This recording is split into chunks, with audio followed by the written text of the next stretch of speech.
Hey guys, my name is Marta, welcome to my channel, and today I'm going to be sharing with you all the books that I read in the month of July. In July I read a total of 9 books, even though I have to admit that some of them I finished in August. I also started some that I haven't finished yet, so they will probably be in my August wrap up. But yeah, without further ado, let's get to these 9 books. First I'm going to talk about 2 books very briefly because I have made single video reviews for them, and they are 2 International Booker nominees. The first one is La Guerre de Pop by Eric Villard. This is a short novella in which we follow this German in the 15th century who wants to approach church to the poor people. It is a very short read, to be honest. It wasn't a very exciting one for me. I ended up giving it 2.5 stars because I didn't really vibe with the writing style nor with the story. I felt like it was too short for what it was trying to say. If you want to watch my review, go watch it. I will link it down below. But yeah, I gave this one 2 stars. And the other International Booker nominee that I read was The Employees by Olga Ram. This one I think I also gave 2.5 stars, but I think I'm going to raise it to 3 because the more I think about the book, the more I like it. This is a very unique novel in a way because it is set in the future, and in it we follow a mix of humans and robots who are all living in this spaceship and are working for this very weird company. This is a very strange book in which you don't really know what's happening and at any moment, because it is told in these reports that the employees tell these people who have come to interview them. It is, as I said, very weird, very strange, but also somehow fascinating. It has these very deep, almost philosophical themes like humanity and what differentiates a human from a robot. It's very strange. I didn't really vibe with it when I was reading it, but the more I think about it, the more I like it because it was pretty interesting, and as I said, it's very unique. So yeah, another one that you can check out my single book review if you want to hear more about. Next I have one of the only 2 books that I read for Summer Win, despite my very big TBR, because I ended up DNFing the other ones. But there are 2 that I really enjoy, and one of them is The Last Thing She Wore by Will Dean. This is a contemporary thriller that I think was released earlier in the year, and in it we follow this woman who's trapped in a house by her husband, and she can leave the building at any moment because he's also always being watched by all the cameras that her husband has installed in the house. It's a very thrilling thriller in which a lot happens, and the writing style is very addictive. The chapters are short, the sentences hit hard because it is narrated in first person. You are following everything that this woman is thinking, and it is at some points very sad because you can really feel for her and for what he is struggling with. I must say that if you want to read this, you should check out the trigger warnings because it deals with a lot of stuff like suicide, human trafficking, or even sex assault. So yeah, it is pretty heavy on all those topics, but overall I think it's a very good thriller. It's one that I think any thriller lover must read because it is short, it is addictive, it has everything. It will also make a very good movie, I must say. And yeah, I read it, I really enjoyed it, and I gave it 4 stars. Next, the other book I read for that readathon was We Have Always Lived in the Castle by Hilly Jackson. This is a modern classic in which we follow this little girl and her sister and her uncle who all live in this house that used to be her family's, but now they are all dead.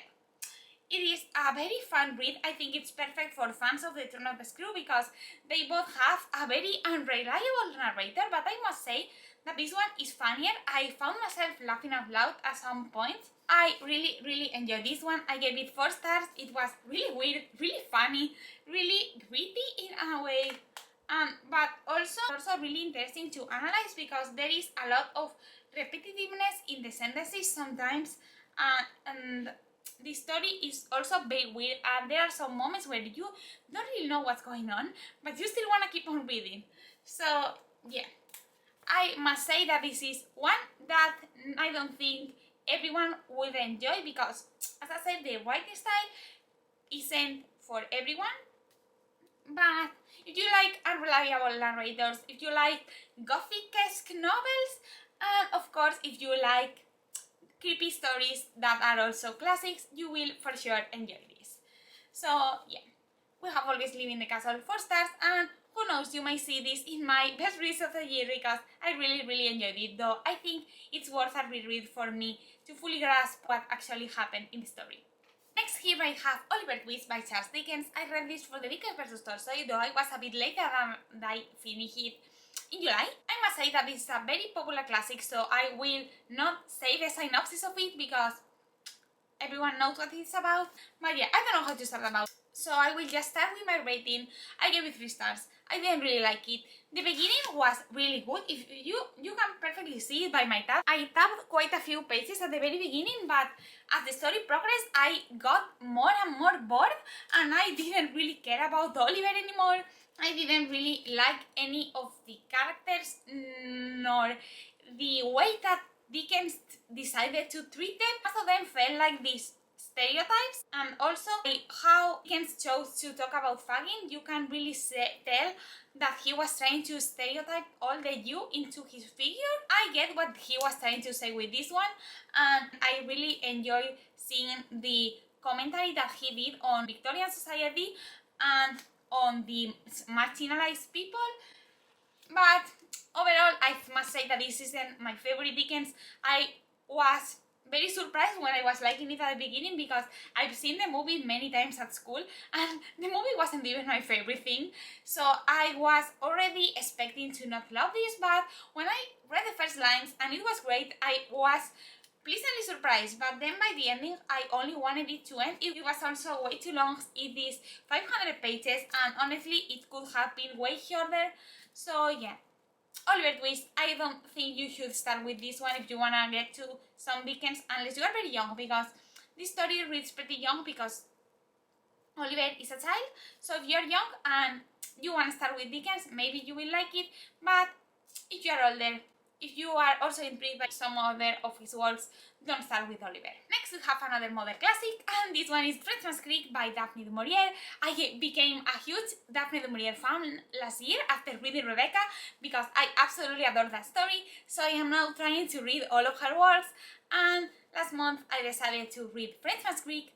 This one is one of her most popular novels, and in it we follow this woman who abandons his man and decides to move to the small city of Narbonne, where there is a pirate hunting all the people that live in the village.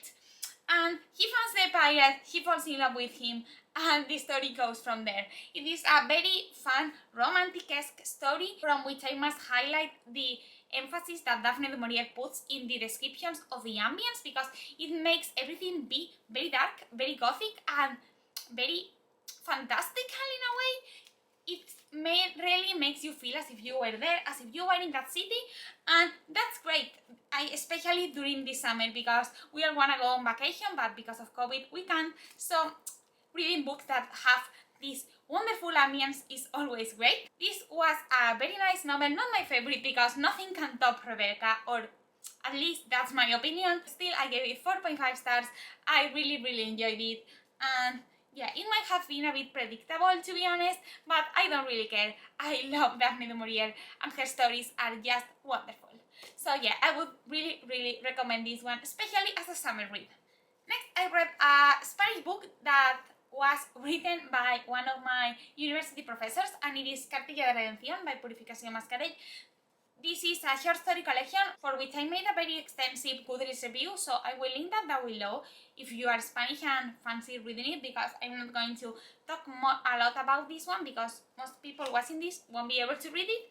But yeah, this is a short story collection in which all of the stories tie into each other by the theme of guilt and what makes someone guilty or not, and what are the boundaries in this guilt. It's a very interesting collection that also discusses other themes, and the thing that I like the most were all the literary references that this book has.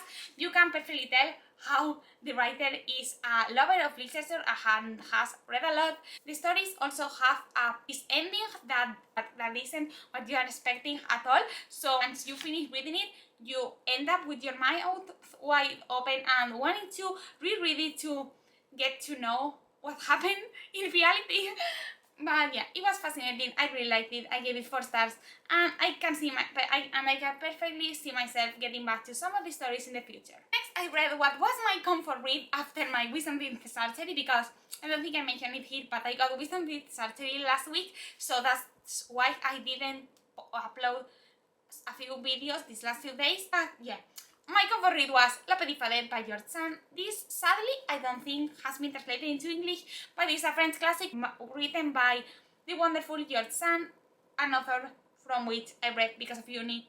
And now I can stop reading all of her works and I want to read everything that he wrote. This is a perfectly summary story in which we follow these two twins, Sylvinette and Landry, that must be separated after birth, because if they don't get apart, then they will grow too fond of each other and they will be basically the same person.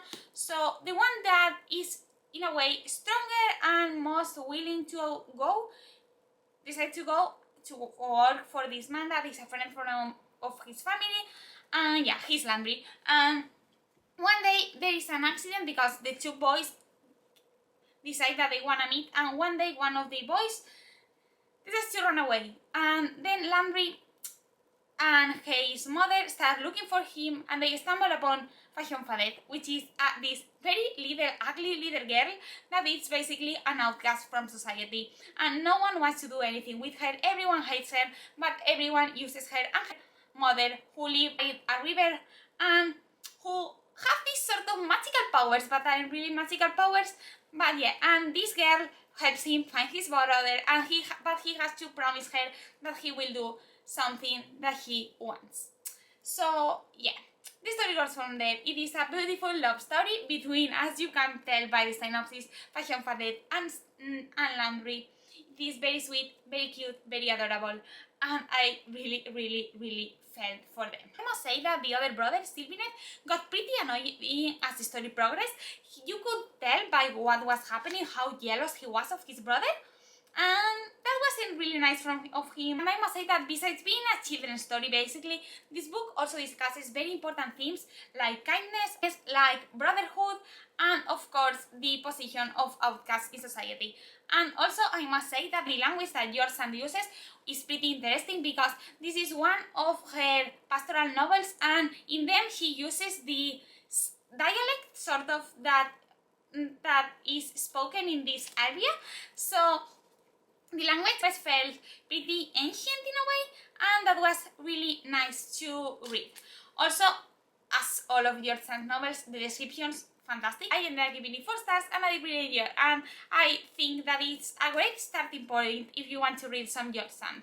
But sadly, I don't think it has been translated into English. The last book I read is a Catalan work that has actually been translated into English, and it is La Plaza del Diamant by Mercè Rodoreda, translated to English as In Diamond Square. This is probably Mercè Rodoreda's most loved and well-known novel, in which we follow Natalia, also known as Colometa, from before the Civil War to afterwards, and we see her evolution as a woman, her evolution as the world is changing around her. The things I enjoy the most about this book, and the things that I'm going to say for you to read it, because I think everyone should read some Catalan literature, because it is not very well known outside Spain, and I have a platform in which I can promote it, so why not doing so? This book has, of course, a very beautiful writing style that flows very beautifully. It has these wonderful descriptions, and it's also written in a way that feels very magical. Mr. Rodoreda has a very modernist writing style, very inspired by James Joyce especially, and you can really tell it while reading it, but still it feels her own. It's very beautiful. The words he uses are wonderful, and also the themes that this book explores are also very interesting, because we get to see the Spanish Civil War from an outsider point of view, because it is her husband who's gone to the war and who goes back home and explains her what's happening. And also we can really see her sadness after some events happen. You can really see how he's grieving, and how the writing style depicts her grief in a very unique and raw way that really makes you feel the same way he's feeling. It is, as I said already, gorgeously written, and also it also explores themes as the position of a woman in society. And yeah, I don't really have anything else to say. Just read it, please. Read it if you want to see a clear picture of Barcelona before, during, and after the Spanish Civil War. So that was all for today. I hope you enjoyed this wrap up. I hope you enjoyed seeing me ramble about some books that you might or may not have heard about before. Comment down below if you read any of these books. Subscribe to my channel if you want to see more from me. Give this video a like if you enjoyed it. I hope yours is gone amazing, and I will see you in my next video. Bye!